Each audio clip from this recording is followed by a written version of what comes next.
2024 সালের জুলাই অভ্যুত্থান ছিল বাংলাদেশের ইতিহাসে এক ভয়াবহ, রক্তাক্ত কিন্তু গৌরবময় অধ্যায়। সেই সময় চট্টগ্রাম কারাগারে দীর্ঘ 9 বছর বন্দী থেকেও বিএনপির তৎকালীন যুগ্ম মহাসচিব মোহাম্মদ আসলাম চৌধুরী থেমে থাকেননি। চিরকূট, গোপন বার্তা এবং বিভিন্ন কৌশলের মাধ্যমে তিনি ছাত্র জনতার আন্দোলনে সর্বাত্মক সহযোগিতার নির্দেশ দেন। সাবেক প্রধানমন্ত্রী মরহুমা বেগম খালেদা জিয়ার সাথে কারারক্ষীর মাধ্যমে যোগাযোগ রেখে তার কঠোর নির্দেশ বাস্তবায়নে তিনি দেশের বিভিন্ন কারাগারে থাকা নেতাকর্মীদের অনুপ্রাণিত করেন। কারাগারের অন্ধকারে থেকেও তিনি আন্দোলনের আলো জ্বালিয়ে রেখেছিলেন। অন্যদিকে ছাত্র থেকে শিক্ষক, শিক্ষক থেকে অভিভাবক, সমগ্র জাতিকে এক দফার আন্দোলনে ঐক্যবদ্ধ করেন বিএনপির ভারপ্রাপ্ত চেয়ারম্যান তারেক রহমান। তার আহ্বানে দলীয় পরিচয়ের ঊর্ধ্বে উঠে সবাই ছাত্র জনতার সাথে মিশে গিয়ে আন্দোলনকে চূড়ান্ত পর্যায়ে নিয়ে যায়। এই সংগ্রামে শহীদ আবু সাঈদের আত্মত্যাগ আমাদের আন্দোলনকে আরও বেগবান করে, আমাদের মনে করিয়ে দেয় গণতন্ত্র ও ভোটাধিকারের লড়াই রক্তের বিনিময়েই অর্জিত হয়। আজ আমরা সেই জুলাইয়ের দিনগুলো স্মরণ করি, ব্যথা, ত্যাগ আর সংগ্রামের এক অনন্য ইতিহাস হিসেবে। চলুন আমরা শুনি সেই জেলবন্দি থেকেও কিভাবে আন্দোলনকে গতিশীল করেছিলেন সেই কাহিনী আমাদের প্রিয় নেতা, চট্টগ্রাম 4 আসনের জননেতা আসলাম চৌধুরীর মুখ থেকে।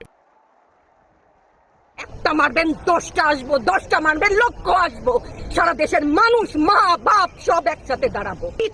যে পিতা সন্তানের লাশ শনাক্ত করতে ভয় পায়, আমি তাকে ঘৃণা করি। যে ভাই এখনো স্বাভাবিক নির্লজ্জ হয়ে আছে, আমি তাকে ঘৃণা করি। যে শিক্ষক, বুদ্ধিজীবী, কবি ও কেরানি প্রকাশ্য পথে এই হত্যার প্রতিশোধ দেয় না, আমি তাকে ঘৃণা করি। এই মৃত্যু পতাকা আমার দেশ না, এই জল্লাদের উল্লাস মঞ্চ আমার দেশ না, এই বিস্তীর্ণ শ্মশান আমার দেশ না, এই রক্ত স্নাত কসাইখানা আমার দেশ না। সেটি চলছে। কিছুক্ষণ পরপরই আসলে এখানে উঠবা না, ভয় পাবা না। তোমাদের শিক্ষক আমরা লজ্জা পাই, তোমাদের থেকে শিখেছি। মানুষ করার জন্য আমাদের কাছে শিক্ষকদের কাছে পাঠিয়েছিল, কি জবাব দিব? আমার তো কোনো মুখ নাই, আমি শিক্ষক, আমার ভাষা নাই। তাদের কাছে হাত জোড় করে মাফ চাই। নিরাপত্তা দিতে পারি নাই, নিরাপত্তা দিতে পারি নাই। মনে হয় রাস্তায় শহীদ হয়ে গেলে যদি এই লজ্জা আমার কিছুটা কাটে।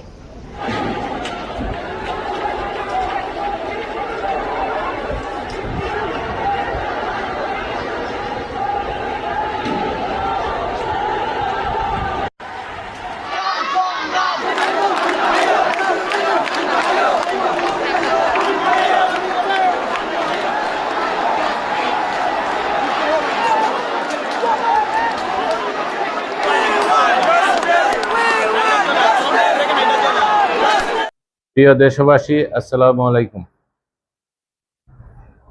আপনারা জানেন 1971 সালে শহীদ রাষ্ট্রপতি জিয়াউর রহমান বাংলাদেশের স্বাধীনতা ঘোষণা করেন এবং তার মাধ্যমে বাংলাদেশ 1971 সালে 16ই ডিসেম্বর স্বাধীন হয়।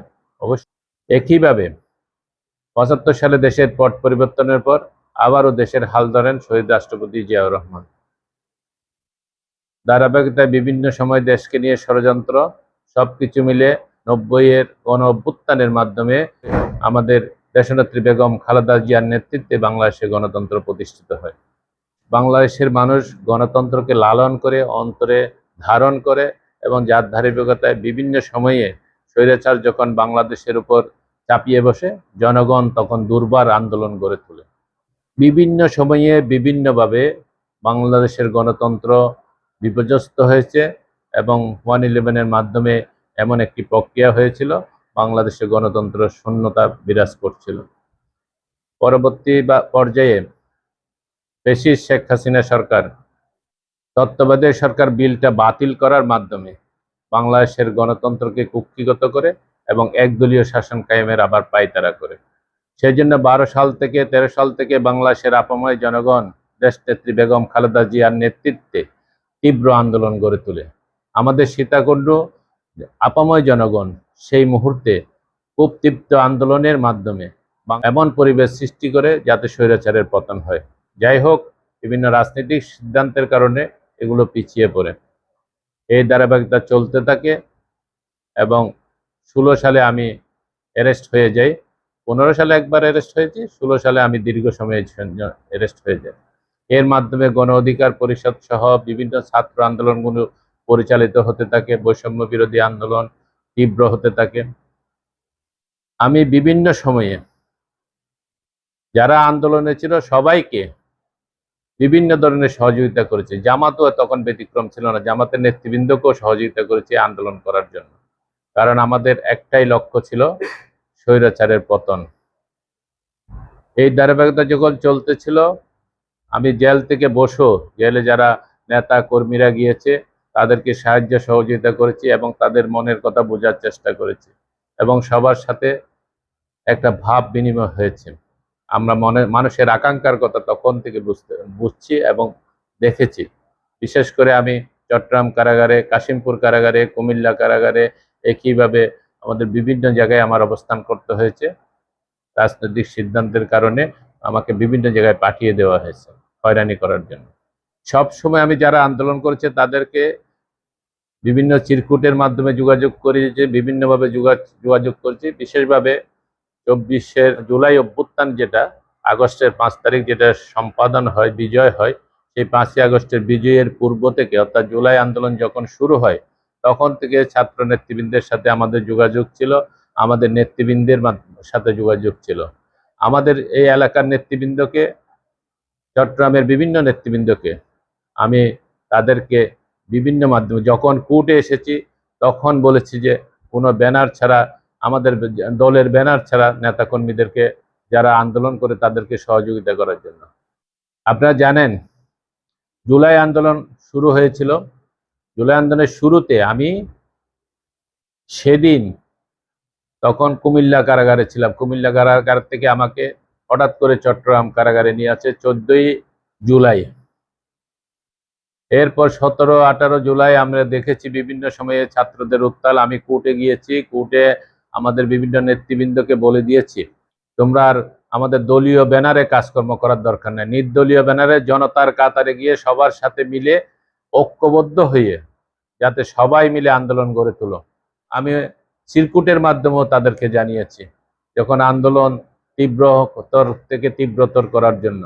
একই ধারাবাহিকতায় বিভিন্ন সময়ে আমাদের চট্টগ্রামের নেতৃবৃন্দকে বা বিভিন্ন পর্যায়ের নেতাকে যারা আন্দোলনে থাকে, ছাত্রদেরকে, ছাত্রদল সহ বিভিন্ন নেতাকর্মীদেরকে, ইভেন কি ছাত্র শিবিরদেরকেও ওদেরকেও আমরা যারা জেলে ছিল তাদের নেতৃবৃন্দের মাধ্যমে আমরা পাঠিয়েছি খবর, যাতে করে সবাই ঐক্যবদ্ধভাবে মাঠে থেকে এই স্বৈরাচারের পতন ঘটায়। তো আন্দোলন যখন তীব্র হচ্ছিল প্রতিটা মুহূর্তে আমরা জেলে বসে খবর নিচ্ছিলাম, আমরা কোর্টে আসলে নেতৃত্বকে উদ্দীপ্ত করতাম। এর ধারাবাহিকতায় জুলাই আন্দোলনটা তীব্র থেকে তীব্রতর হয়েছে এবং আমাদের সকলের প্রচেষ্টার মাধ্যমে, বাংলাদেশের জনগণের প্রচেষ্টার মাধ্যমে এই জুলাই আন্দোলনের এই ফলাফল আমরা 5ই আগস্ট পেয়েছি স্বৈরাচারের বিদায়ের মাধ্যমে। তখনই শেখ হাসিনা পালাতে বাধ্য হয়েছে। বাংলাদেশের আপাময় ছাত্র জনতা, কৃষক, শ্রমিক সবাই যখন ঐক্যবদ্ধভাবে লড়াই করার জন্য মাঠে নেমে পড়েছে, তখন শেখ হাসিনার পতনটা একটু সময়ের ব্যাপার ছিল। 1 তারিখের পর থেকেই বিষয়টা সময়ের ব্যাপার ছিল। উনি বিভিন্ন কায়দায় বিভিন্নভাবে থাকার চেষ্টা করেছে। আমাদের প্রিয় নেতা তারেক রহমানও লন্ডন থেকে বিভিন্ন সময় নির্দেশনা দিয়েছে, যদিও আমি জেলে ছিলাম, আমরা সেটা দেখেছি বা বিভিন্নভাবে মিডিয়ার মাধ্যমে আমরা শুনেছি। সবকিছু মিলে 5ই আগস্টের এই ছাত্র জনতার বিজয়ের মাধ্যমে আমি নিজেও কারামুক্ত হয়েছি। 20শে আগস্ট আমাকে অনেকেই 5ই আগস্ট বের হয়ে যেতে বলছিল, জেলার যারা দায়িত্বে ছিল বা কর্মরত কারাগারের কর্মকর্তাবৃন্দ। আমি আইনের প্রতি শ্রদ্ধা দেখিয়ে 5 তারিখ বের না হয়ে আমি 20শে আগস্ট বের হই। যারা জুলাইয়ের আন্দোলনে হতাহত হয়েছে তাদের, বিশেষ করে যারা নিহত হয়েছে তাদের আত্মার মাগফিরাত কামনা করছি এবং যারা হতাহত হয়েছে তাদের প্রতি পরিবারের প্রতি, তাদের প্রতি সমবেদনা যাচ্ছে। সব সময় আমাদের ধারণ করতে হবে, আমাদের মুক্তিযুদ্ধের চেতনাকে যেমন লালন করতে হবে, এই 24-এর জুলাই বিপ্লবের মাধ্যমে যে আবার নতুন স্বাধীনতা এসেছে, যারা জুলাই যোদ্ধা, যারা জুলাই শহীদ পরিবার, তাদের সকলের প্রতি আমাদের কর্তব্য রয়েছে এবং পাশাপাশি জুলাই যোদ্ধাদেরকে আমাদের দক্ষ নাগরিক হিসেবে গড়ে তোলাতে হবে। শুধু ভাতা প্রদানটা আসলে সীমিত একটা বিষয়, সেই বিষয়টার দিকে না তাকিয়েও তাদেরকে যাতে দক্ষ জনশক্তি হিসেবে গড়ে তুলতে পারে, বাংলাদেশের উন্নয়নে যাতে যারা ভূমিকা রাখতে পারে, সেভাবে তাদের প্রতি আমাদের অনুরোধ থাকবে এবং তাদেরকে সেইভাবে ট্রেনিংয়ের ব্যবস্থা করতে হবে। এবং শহীদ পরিবার যারা আছে তাদেরকে যাতে তাদের পরিবার পরিজন নিয়ে ঠিকমতো চলতে পারে, লেখাপড়া করতে পারে, তাদের পরিবারের সদস্যের জন্য বিকল্প চাকুরিরও ব্যবস্থা করতে হবে। এইসব নিয়ে আমাদের এগিয়ে যেতে হবে। বাংলাদেশ জাতীয়তাবাদী দল বর্তমানে এইসব লক্ষ্যকে সামনে নিয়ে সামনের দিনগুলোতে আমাদের প্রধানমন্ত্রী বাংলাদেশের জনগণকে যাতে কর্মমুখর পরিবেশ সৃষ্টি করতে পারে, সেই জন্য উনি কার্যকর ভূমিকা রাখার চেষ্টা করছেন এবং সবার সহযোগিতা কামনা করছেন। এই পর্যায়ে আমিও সবাইকে অনুরোধ করব, দেশবাসীকে অনুরোধ করব, সবাই এক কাতারে এসে দেশের উন্নয়নে ভূমিকা রাখার জন্য, দেশের অগ্রগতি যাতে সুন্দর হয়, যাতে আইন শৃঙ্খলা পরিস্থিতি যাতে সুস্থ থাকে এবং প্রত্যেকটি মানুষ যাতে তাদের কথা বলার অধিকার ফেরত পায়, সেই বিষয়ে দৃষ্টি দিয়ে সামনের দিনগুলোতে এগিয়ে নিয়ে যাওয়ার জন্য। বাংলাদেশের উন্নয়ন হবে অর্থনৈতিক উন্নয়নের বান্ধব, শুধু কথামালার উন্নয়ন করে হবে না, আমাদের মাথাপিছু আয় বাড়াতে হবে, বৈদেশিক ঋণের বোঝা কমাতে হবে, বাংলাদেশের সর্বস্তরে যাতে যুব সমাজ, একটা বিরাট যুব সমাজ আছে, এই যুব সমাজ যাতে কাজের সন্ধান করতে পারে, কাজ পেতে পারে এবং নিজেরা যাতে স্বনির্ভর হতে পারে, সেদিকে লক্ষ্য রাখতে হবে। এই বাংলাদেশকে এগিয়ে নিয়ে আমাদের এই ছোট্ট বাংলাদেশকে বিশ্বের দরবারে এই বাংলাদেশের মানুষই পরিচিত করতে পারবে তাদের দক্ষতার মাধ্যমে। দেশনেত্রী বেগম খালেদা জিয়াও কারান্তরীণ, আমিও কারান্তরীণ। দেশনেত্রী বেগম খালেদা জিয়া ব্যক্তিগতভাবে আমাকে অনেক বেশি পছন্দ করতেন আন্দোলন সংগ্রামের কারণে, 12-13 সালের আমাদের কাজের কারণে, আমাদের সীতাকুণ্ডের মানুষকে উনি পছন্দ করতেন। ওনার কাছে কেউ গেলে বলতেনই এই যে সীতাকুণ্ডের মানুষরা যেভাবে আন্দোলন করে, আসলামরা যেভাবে আন্দোলন করে, তোমরা সেইভাবে গড়ে তোলো। এই ধারাবাহিকতায় বিভিন্ন সময়ে জাতির যখন দুর্যোগ, প্রতিটি পর্যায়ে দেশনেত্রী বেগম খালেদা জিয়া বিভিন্ন মাধ্যমে আমাদের মাঝে খবর পাঠিয়েছেন। এখানে আমাদের কারাগারের অনেক কারারক্ষীও আমাদেরকে অনেক সহযোগিতা করেছেন এইসব বিষয়গুলো বার্তা প্রেরণ। ওরা অনেকেই নীরব সাক্ষী, তারাও হয়তো সরকারি চাকরির কারণে মিডিয়াতে কথা বলতে পারছে না, তারা অনেকভাবে সহযোগিতা করেছেন, বিভিন্নভাবে খবরাখবর এই জেল থেকে এই জেলে এনে দেওয়ার জন্য। এইভাবে আমাদের দেশনেত্রী বেগম খালেদা জিয়া বিশেষভাবে ছাত্র আন্দোলন যখন শুরু হয়েছে তখন আমার কাছেও মেসেজ পাঠিয়েছিল।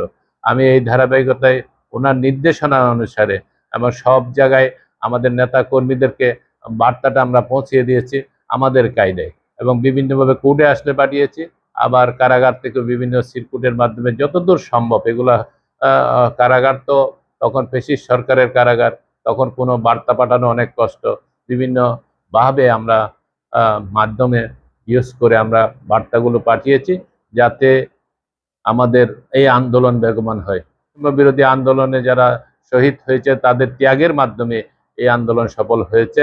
আমি নিজেও বেনিফিশিয়ারি, যেহেতু আমি সব সময় যারা শহীদ হয়েছে তাদের পরিবারের প্রতি আমি তাদের আত্মার মাগফিরাত কামনা, তাদের পরিবার যাতে সামনের দিনগুলোতে ভালোভাবে প্রতিষ্ঠিত হয়। এখানে আমাদের অনেক কারাগারের অনেক আমাদের আদর্শে বিশ্বাসী, আমাদেরকে পছন্দ করে এমন লোক অনেক আছে, তাদের সহযোগিতা আমরা নিয়েছি বিভিন্নভাবে, বিভিন্ন মাধ্যমে। একদম এক্স্যাক্টলি আপনাকে এটা বলতে পারবো না যে এইভাবে আমরা মেসেজগুলো পাঠিয়েছি, হয়তো ছোট সিরকুট বা কোনো কিছুর ভিতরে পরিত্যক্ত কাগজের মাধ্যমে, এরকম অনেক বিষয় আছে। আসলে এইসব কথাগুলো তো মিডিয়াতে প্রকাশ করা যায় না, তখন কর্মকর্তাদের যারা দায়িত্বে ছিল তাদের সমস্যা হয়। আপনার এই বিষয়গুলো দেখবেন, সহযোগিতা প্রশংসা করতে গিয়ে আবার আমরা যেন কাউকে বেকায়দায় ফেলে না দিই। জনতার আন্দোলন বা সবকিছু মিলে একটা হৃদস্পন্দন যখন বোঝা যায়, আন্দোলনের তীব্রতা যখন দেখা যায়। রাজনীতি তো আমরা দীর্ঘদিন করি, এগুলো একটা অভিজ্ঞতার বিষয়। সবকিছু মিলে আমরা দেখি অভ্যুত্থান, পাশাপাশি আমাদের 75-এর পট পরিবর্তনে আমি যদিও অনেক ছোট ছিলাম, সবকিছু মিলে এইসব বিষয় জনতার একটা জনতাই সেটা চেয়েছিল। এবং এই সরকার যে পতন হবে, অনেকেই বলছিল শেখ হাসিনা সরকারের সবকিছু আছে, মিডিয়া তাদের, প্রশাসন তাদের, এটা পতন করা অসম্ভব। কিন্তু জনগণের যখন দুর্বার আন্দোলন গড়ে তোলে এবং ছাত্ররা যখন তীব্রতর আন্দোলন গড়ে তোলে, সাথে যদি মা বাবারা সহ জড়িত হয় এবং সর্বস্তরের মানুষ জড়িত হয়, সেই ক্ষেত্রে আর আর কোনো কিছুই বাধা থাকতে পারে না। সেই জন্য জনগণের আকাঙ্ক্ষার বিরুদ্ধে গেলে আপনার বিরুদ্ধে আন্দোলন হবে। এটা কারাগারের ভিতর তখন আসলে কারাগারের ভিতর পরিস্থিতি ভিন্ন রকম ছিল। কারাগার থেকে সবাই এই কারাগারে যারা ছিল তারা পোশাক পরিবর্তন করে ফেলছে, তারা হয়তো ড্রেস চেঞ্জ করে তারা পালানোর জন্য মানে বন্দীদের আশ্রয় নিয়েছিল অনেকে। আমি ছিলাম বলে সেদিন চট্টগ্রাম কারাগারে আর রক্তাক্ত সংঘর্ষটা হয়নি। নেতা কর্মীরা আমার প্রতি শ্রদ্ধা রেখে প্রতিটি ক্ষেত্রে আমার নির্দেশনাগুলো মেনে চলার কারণে কোনো এই চট্টগ্রাম অনেক কারাগারে আপনারা দেখেছেন যে বিদ্রোহী আসামিরা পালিয়ে গেছে, আমরা এখানে রক্ষা করেছি। সুশৃঙ্খল কারাগারের যারা নিরাপত্তা কর্মী তাদেরকে রক্ষা করেছি, পাশাপাশি আমাদের যারা কর্মীরা ছিল তারাও যাতে কোনো বিশৃঙ্খলতা না করে সেদিকে সচেষ্ট থেকেছি। যার কারণে চট্টগ্রাম কারাগারে অনেক গোলাগুলি, বাহির থেকে অনেক গোলাগুলি হওয়ার পরও আমরা পরিবেশকে শান্ত রাখতে পেরেছি এবং আমি নিজেই বার্তা পাঠিয়েছি বাহিরে, যাতে করে এখানে গোলাগুলি না করে আমরা অবৈধভাবে বের হয়ে যাব না। আমরা আইনের প্রতি শ্রদ্ধা রেখে সবকিছু মিলে স্বাভাবিক পদ্ধতিতে আমরা বের হব এবং যথাসময়ে বের হব এবং আমাদের কথাগুলো, অনুরোধগুলো এভাবে রেখে প্রশাসন তখন সবাই আমার কাছে চলে গিয়েছিল। কারাগারের যারা দায়িত্বে ছিল, জেলার থেকে শুরু করে আমাদের নিরাপত্তা কর্মীদের প্রধান, একইভাবে আমাদের যারা জেলের সুপার, সবাই আমার সহযোগিতা চেয়েছিল। আমি আন্তরিকভাবে সহযোগিতা নিজে বের হয়ে রাতের 12টা-1টার সময় নিজে বের হয়ে এদেরকে সহযোগিতার মাধ্যমে সবগুলো বাধাকে আমরা বন্ধ করেছি, যাতে করে সুন্দর পরিবেশ সৃষ্টি হয়। আমার হাতে একটা চিঠি আসছে, আপনার হাতের লেখা স্বাক্ষরিত। সেটাতে আপনি সীতাকুণ্ড উপজেলা যুব দলের যারা সাবেক সভাপতি সেক্রেটারি ছিল, বিশেষ করে ফজলুল এবং শাহাবুদ্দিন রাজু, ওরা সেখানে সেই মুহূর্তে গিয়েছে। এই চিঠিটাকে আপনি দিয়েছিলেন, সেটা সত্যতা কি আসলে? আমি তো আসলে সিগনেচার করে দিয়েছি, কথাগুলো তো বলা যায় না। আমি কোনো সিগনেচার নর্মালি আমার স্টাইলে সিগনেচার গুলো করি, এগুলা অনেক সময় আমাদের সত্যিকার সিগনেচারের সাথে মিলবে না। আমি বারবার বলি যে কি স্টাইলে কিভাবে পাঠিয়েছি এগুলা বলা যাবে না। আমি পাঠিয়েছি, এটা ঠিক আছে। আন্দোলনে যারা সম্পৃক্ত ছিল তাদেরকে আমরা বিভিন্নভাবে আমার চিঠির মাধ্যমে আমার লোকেরা ওদেরকে টাকা পাঠিয়েছে বা বিভিন্নভাবে সহযোগিতা করেছে। চিঠির মাধ্যমে আমাদের নেতা কর্মীরা যাতে উদ্বৃত্ত থাকে সেটা করেছে। আমাদের লোকেরা বিভিন্নভাবে আর্থিক সহযোগিতা করার জন্য আমি বিভিন্ন ফজলুল করিম বলেন ওদের মাধ্যমে আমরা বিভিন্ন জায়গায় টাকা পাঠিয়েছি। এইসব কথাগুলো আসলে বলে ক্রেডিট নেওয়ার কিছু নেই। আমরা এখন মুক্ত পরিবেশে আসি, এইটুকুই আমাদের এখন সন্তুষ্টি, এবং বাংলাদেশকে একটা আধুনিক বাংলাদেশ এবং উন্নত বাংলাদেশ, যাতে প্রত্যেকটি মানুষ, তরুণ সমাজগুলো কাজ পায়, তারা যেন নিজেরা স্বনির্ভর হয়, সেই বিষয়গুলোর প্রতি আমাদের দৃষ্টি এখন। অন্য বিষয়গুলো আমরা বেশি চিন্তা করছি না। আমার বিশ্বাস যে খুব অল্প সময়ের ভিতরে বাংলাদেশ এগিয়ে যাবে। সর্বশেষে আবারও বলতে চাই, 71-এ যারা মুক্তিযুদ্ধে শহীদ হয়েছে এবং 90-এর গণ অভ্যুত্থানের সময় যারা আন্দোলন সংগ্রামে যারা নিহত হয়েছে, তাদের সবার আত্মার মাগফিরাত কামনা করছি। একইভাবে এই যে গণ আন্দোলন হলো, আমাদের বৈষম্য বিরোধী আন্দোলন এবং সবকিছু মিলে আমাদের 24-এর যে জুলাইয়ের যে আন্দোলন, সেখানে যারা শহীদ হয়েছে তাদের আত্মার মাগফিরাত কামনা করছি, এবং যারা শহীদ পরিবার আছে তাদের সবার প্রতি আমাদের শ্রদ্ধা থাকবে। পাশাপাশি আমাদের এই যে আমাদের স্বাধীনতা যুদ্ধে ভূমিকা রেখেছিল শহীদ রাষ্ট্রপতি জিয়া রহমান, এবং দেশের উন্নয়নে ভূমিকা রেখেছিল এবং দেশের আন্দোলনে ভূমিকা রয়েছে শহীদ রাষ্ট্রপতি জিয়া রহমানের সহধর্মিণী বেগম খালেদা জিয়া, তাদের আত্মার মাগফিরাত কামনা করছি। সর্বশেষে দেশবাসীকে বলবো, এই দুই নেতার ত্যাগকে মূল্যায়ন করে বাংলাদেশের ভবিষ্যৎ কাঠামো যাতে একটা অর্থনৈতিক অগ্রগতির দিকে বাংলাদেশকে নিয়ে যাওয়া যায়, সবাইকে ঐক্যবদ্ধভাবে ভূমিকা রাখার জন্য, এবং তরুণ সমাজকে আমরা কাজে লাগিয়ে এই বাংলাদেশের সমৃদ্ধি এবং উন্নতি বদলিয়ে দেব ইনশাল্লাহ। সবাইকে সাথে নিয়ে আমরা বাংলাদেশকে, আমাদের দল এগিয়ে নিয়ে যাবে। সর্বশেষে যে স্লোগানটা এখন সবচেয়ে বেশি, করব কাজ গর্ব দেশ, সবার আগে বাংলাদেশ, অর্থাৎ এই বাংলাদেশের জনগণকে সাথে নিয়ে বাংলাদেশের মানুষের জন্য কাজ করতে পারাটাই আমাদের বর্তমান প্রধানমন্ত্রীর উক্তি, এবং পাশাপাশি আমাদের দলীয় সবাই মিলে এই আদর্শকে বাস্তবায়ন করার জন্য আমরা এই দেশকে এগিয়ে নিয়ে যাব, এবং বাংলাদেশের সব হিন্দু, বৌদ্ধ, খ্রিস্টান, উপজাতি সবাইকে সাথে নিয়ে একটা সমৃদ্ধ বাংলাদেশ আমরা গড়ে তুলব, যে এই বাংলাদেশের কোনো ধর্মীয় বৈষম্য থাকবে না এবং অন্য কোনো বৈষম্য থাকবে না। প্রতিটি ক্ষেত্রে বাংলাদেশের মানুষ যাতে তাদের কথা বলার অধিকার ফেরত পায় এবং বাংলাদেশের মানুষ যাতে এই বাংলাদেশের উন্নয়নে ভূমিকা রাখতে পারে, প্রতিটি ক্ষেত্রে মতামত ব্যক্ত করতে পারে, সেই ব্যবস্থা আমরা করব ইনশাল্লাহ।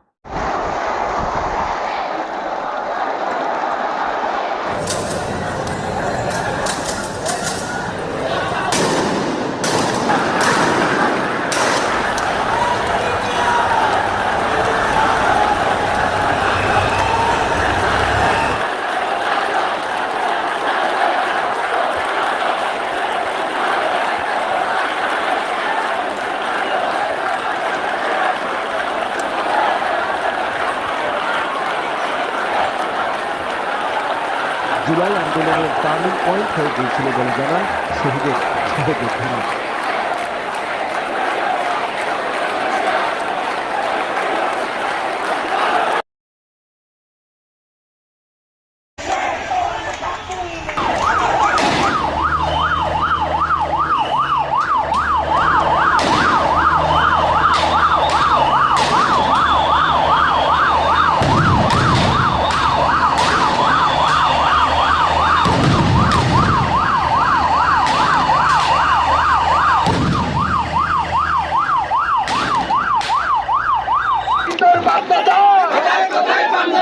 কথায় কথায় বাংলা ছাড়, হাসিনা তোর বাপদাদার, শহীদের রক্তে কেনা চেষ্টা কারো পাবেন না, শহীদের রক্তে কেনা কথায় কথায় বাংলা ছাড়। আমরা অসুস্থ শিক্ষার্থীদেরকে রেস্কিউ করতে পারছি না, রেস্কিউ করতে অ্যাম্বুলেন্স নিয়ে আমরা মুভ করতে পারছি না, পুলিশ অ্যাম্বুলেন্সে হামলা করছে। এটা হতে পারে না। আমি সারা দেশের মানুষকে আহ্বান জানাবো, আপনারা দেখুন জাহাঙ্গীরনগর বিশ্ববিদ্যালয়ে কি হচ্ছে, আমাদের ছেলেমেয়েদের উপরে কি নারকীয় ভাবে আমাদের ছেলেমেয়েদের উপর হামলা হচ্ছে। আমাদের কিছু বলার নাই, আমরা সহ্য করতে পারছি না, নিতে পারছি না। আমরা কিছু লোক এখানে দাঁড়িয়ে আছি, আর আপনারা আমরা নিতে পারছি না। আমরা শিক্ষক, আমরা দলদাস না। বিশ্ববিদ্যালয়ে নির্মম ভাবে হামলা হবে শিক্ষার্থী, হাজার হাজার শিক্ষার্থীদের উপরে, এটা মেনে নেওয়া যায় না। এটা সভ্য দেশে হয়তো সভ্য সমাজ হতে পারে না।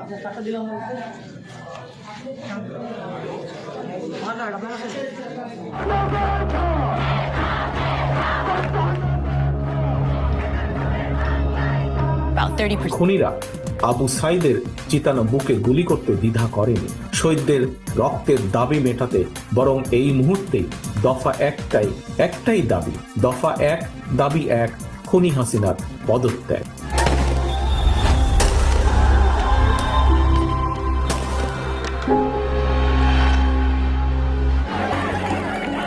এ ঘটনার পর আন্দোলন আর কোটা সংস্কারের দাবির মধ্যে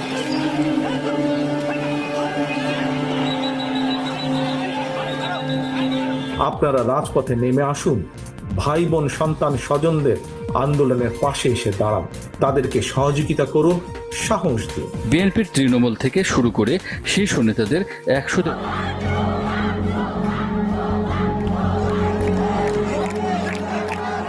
নানাজনকে দেয়া টেলিফোন বার্তা সক্রিয় প্রভাব ফেলে গোটা জুলাই আন্দোলনে।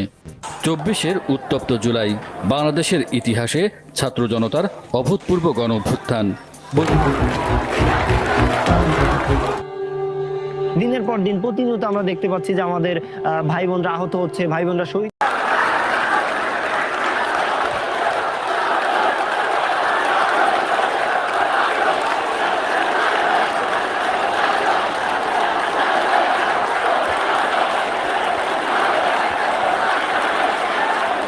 তখন আমার কাছে অবশ্যই চট্টগ্রাম কেন্দ্রীয় কারাগার থেকে 2-3টা চিঠি আমি প্রাপ্ত হই। ওইটা আমাদের জননেতা জনাব আসলাম চৌধুরীর সুবাদে উনি আমাকে বিশেষ করে এই চিঠিগুলা দিয়ে উনি বারবার তাগিদা দিতেন ছাত্রদের সাথে মিশে গিয়ে ছাত্রদের মধ্যে থেকে ছাত্রদের যত রকমের সহযোগিতা লাগে এগুলা করা, এবং যেহেতু ওরা ছাত্র মানুষ, আন্দোলনের যে মেকানিজম, আন্দোলনের যে কৌশল, ওই কৌশলগুলা ছাত্রদের সাথে মিশে গিয়ে তাদের সাথে ওই কৌশল করে আন্দোলনে তাদেরকে নিয়ে এগিয়ে নিয়ে যাওয়া। উনি বারবার আমাদেরকে আশ্বস্ত করতেন একবার চিঠির মাধ্যমে বলেছেন এইবার আর সফল হব অবশ্যই, তোমরা একটু কষ্ট করে একটু করো, ধৈর্য সহকারে ছাত্রদের সাথে থেকে তোমাদের এই সুবাদে আমরা বদ্রাট থেকে শুরু করে মুরাদপুর 2 নম্বর গেট তারপর আমাদের জামাল খান প্রেস ক্লাবের এই সামনে থেকে তারপরে এগুলো আমি এক পর্যায়ে একটা গ্রুপ গুড বিল্ডিং এইভাবে করে ছড়াই দিই আর কি আন্দোলনের মূল দাবানল যেটা ওইটাকে। আচ্ছা আচ্ছা, তাহলে মূলত মানে আপনি সোশ্যাল মিডিয়াতে যখন আপনাদের ইন্টারনেট বন্ধ, সবকিছু বন্ধ, তখন আপনারা আপনাদের যিনি বর্তমান প্রধানমন্ত্রী তারেক রহমান, আপনাদের দলের ভারপ্রাপ্ত চেয়ারম্যান, তৎকালীন ভারপ্রাপ্ত চেয়ারম্যান যখন নির্দেশনা দিয়েছিলেন, সেটা আপনারা হয়তো বা পৌঁছানোর আগে কারাগার থেকে আপনাকে মূলত এই চিঠিগুলো দিয়ে জানানো হয়েছে, এই তো? না, সেটাই আর কি। আমাদের ভারপ্রাপ্ত চেয়ারম্যান মহোদয় যখন উনি নির্দেশনা দিতেন, ওনার নির্দেশনাগুলো এবং চিটং শহরের মধ্যে কয়েকজন নেতার মধ্যে সিনিয়র আসলাম ভাই জেল থেকে ওই চিঠিগুলা কারারক্ষীদের মাধ্যমে আমাদেরকে পাঠাইছেন। উনি আমারটা আমি পাইছি, উনি সম্ভবত এরকম চিঠি কারারক্ষী আমার কাছে 2-3 বার চিঠি নিয়ে আসছে এরকম আন্দোলন সংগ্রামের মধ্যে। এর মধ্যে বলছে আমাকে আরো কয়েকজনকে এই চিঠি দিতে হবে, উনি এসে দ্রুত চলে যাইতেন, ছদ্মবেশে আসতেন, এসে আমাদের চিঠিগুলো দিয়ে চলে যেতেন। তখন আমরা নানা রকমের মেসেজ পাইতাম আর কি। ওই চিঠিতে লেখা থাকতো ভারপ্রাপ্ত চেয়ারম্যান মহোদয়ের নির্দেশনা, উনি বলছে এইভাবে থাকার জন্য, অথবা আসলাম চৌধুরী নিজেও উনি নির্দেশ দিতেন, এইরকম আর কি। এরকম কিছু বিষয় থাকতো তখন আন্দোলনের সময়, এটা অনেক ভূমিকা রেখেছে আমাদের মধ্যে।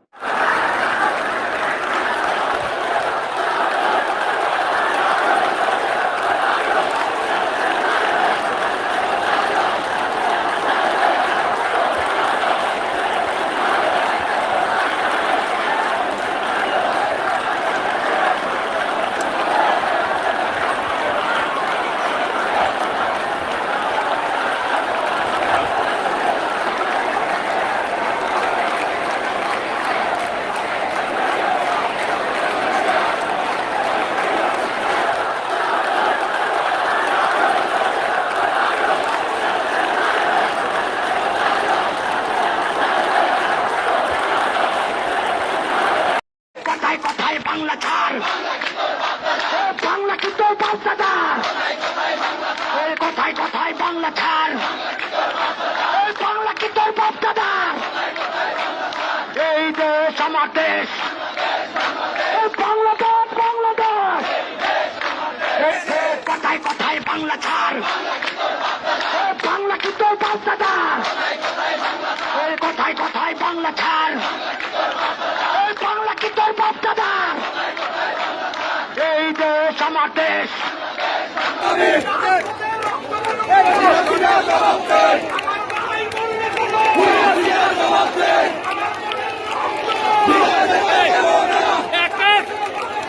আমার ভাইয়ের রক্ত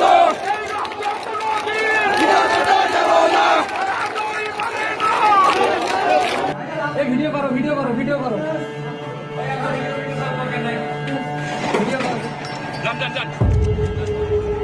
এই ভয়াবহ ঘটনা ক্যামেরায় ধরা পড়ে।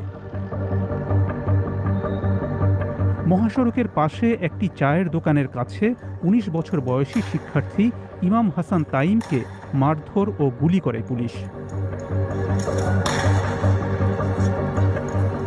তাইমের বন্ধু তাকে নিরাপদ স্থানে সরিয়ে নেওয়ার চেষ্টা করলেও পুলিশ গুলি অব্যাহত রাখে। পরে ওই দিনই তাইমের মৃত্যু হয়। আন্দোলনকারীরা যেন ঢাকায় ঢুকতে না পারেন সেজন্য সবগুলো প্রবেশমুখ বন্ধ করার পরিকল্পনা করে সেনাবাহিনী। কার্যক্রম সরকারের যে পুলিশের সাথে সংঘর্ষ সহিংস হয়ে ওঠার সঙ্গে সঙ্গে পরের 2 সপ্তাহে বিক্ষোভকারীদের সংখ্যাও বাড়তে থাকে। মানসিক অত্যাচারের অভিযোগ উঠেছে এবং আলামতও দেখা যাচ্ছে। বিচার চাই না বলেছেন, আমরা ঘৃণা জানাই। আমরা জুলুম বন্ধ না করলে বলে দেয় কারোর জন্য ভয় শান্তিপূর্ণ পরিণত হয়েছে। এখানে বারবার ধাওয়া পাল্টা, অনবরত পুলিশ আসলে এখানে টিয়ার শেল এবং রাবার